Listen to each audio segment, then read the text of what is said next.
Right, welcome back, guys. We are just finishing up Act 2, Scene 2. I know it's been a long scene, but I hope that this close reading has been of benefit to you. Okay, so he's just finished with Rosencrantz and Guildenstern. The actors have arrived, or are arriving, and Polonius comes in to tell him that they are there. So it starts off. He says, "My lord, I have news for you. When Roscius was an actor in Rome." Polonius, "The actors are come hither, my lord." Buzz, buzz, like a bee. He compares Polonius to, he's just buzzing around. He always has something to say. Polonius, "Upon my honor." Then came each actor on his ass. Okay, so each actor came on his donkey. Basically, his subtle implication is you preceded them and the actors followed you. You are the donkey, you are the ass. Right, and Polonius says, well, the best actors in the world, either for tragedy, comedy, history, pastoral, pastorical, comical, historical, pastoral, tragical, historical, tragical, comical, historical, pastoral, scene indivisible, or poem unlimited. Seneca cannot be too heavy, nor Plautus too light. For the law of writ and the liberty, these are the only men. And so he's basically gone through all of the genres that people could have in terms of drama, but also in being so long-winded about it, we get the idea that this is Polonius. It informs into his character more and more. Right, Hamlet says, "Oh, Jephthah, judge of Israel, what a treasure hast thou!" Jephthah was a judge of Israel who was called upon to sacrifice his daughter. And so, again, these veiled references and these veiled insults towards Polonius. Polonius, "What treasure had he, my lord?" He doesn't know the story. "Why, one fair daughter, and no more, the which he loved passing well." Polonius to the audience, "Still on my daughter. Am I not in the right, old Jephthah?" Polonius responds, "If you call me Jephthah, my lord, I have a daughter that I love passing well. She is a treasure." "Nay, that follows not." "What follows then, my lord?" "Why, as by lot God wot, and then you know it came to pass as most like it was." Right, the first row of the pious chanson will show you more, for look where my abridgments come. And basically, he's referring to a well-known religious song, the chanson, basically. Then he greets the players. "Well, you're welcome, masters, welcome all. I'm glad to see thee well." He's met them before. "Welcome, good friends." "Oh, my old friend," he goes to one of the younger actors. "Thy face is balanced since I saw thee last, so you've got a beard. Comest thou to beard me in Denmark?" Okay, to confront me in Denmark. "What, my young lady and mistress? By a lady, your ladyship is nearer heaven than when I saw you last by the altitude of a Chopin." Okay, Chopin basically is were high-heeled shoes that they used to elevate their height with in terms of the drama. "Pray God your voice, like a piece of uncurrent gold, be not cracked within the ring. Masters, you are welcome, but into it like French falconers, fly at anything you see. We'll have a speech straight. Come, give us a taste of your quality. Come, a passionate speech." The first actor, "What speech, my good lord?" "Oh, I heard thee speak a speech once, but it was never acted, or if it was, not above once. For the play I remember pleased not the million. It wasn't a popular play, basically," he says. "'Twas caviar to the general." So it was something that is a delectable luxury, but most people don't like it. It's an acquired taste, in other words. "But it was as I received it, and the others whose judgments in such matters cried in the top of mine, an excellent play, well digested in the scene, set down as much modesty as cunning. I remember one said that no salads in the lines to make the matter savoury, nor no matter in the phrase that might indict the author of affectation, but called it an honest method, as wholesome as sweet, and by very much more handsome than fine. One speech in it I chiefly loved. 'Twas Aeneas' tale to Dido, and thereabout of it, especially where he speaks of Priam's slaughter. If it live in your memory, beginning at this line. Let me see.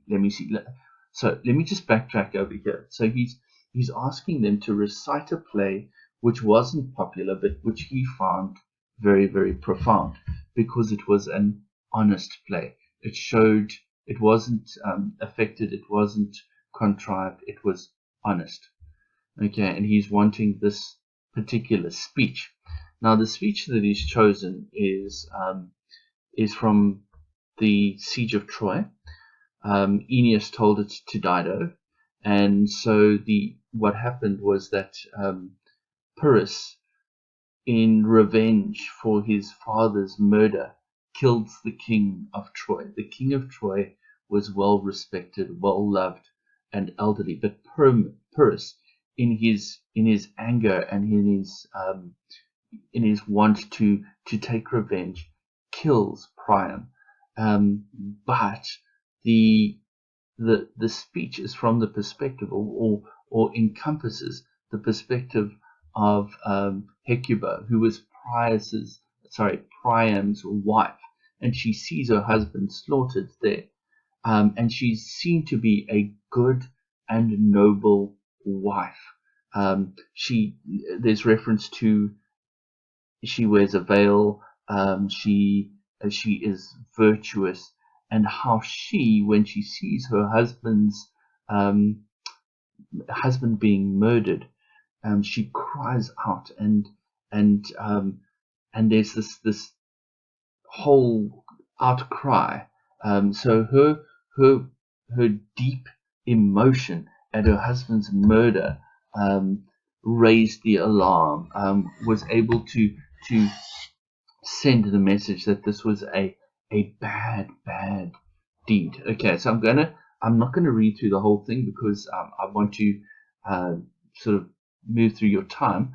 Okay, but basically, when she did, I just want to read from the middle part over here.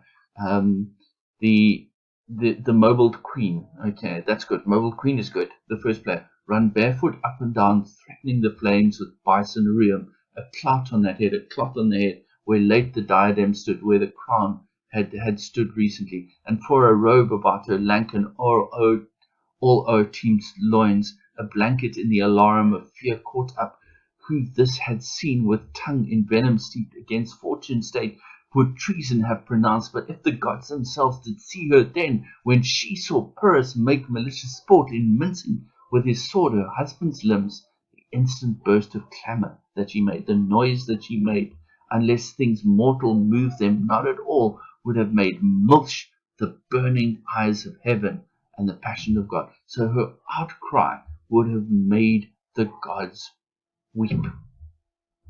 Right, Polonius responds, look, where he has not turned his colour and has tears in his eyes. He's drawing attention to the fact that this actor has become so emotional that he is weeping. And at that point in time, that's where Hamlet cuts it, and he says, listen, thank you very much. And he instructs Polonius to go and have them sort of well lodged, so give them rooms and give them a place to stay and give them food and drink to eat or whatever, and they will perform a little later. Okay, right.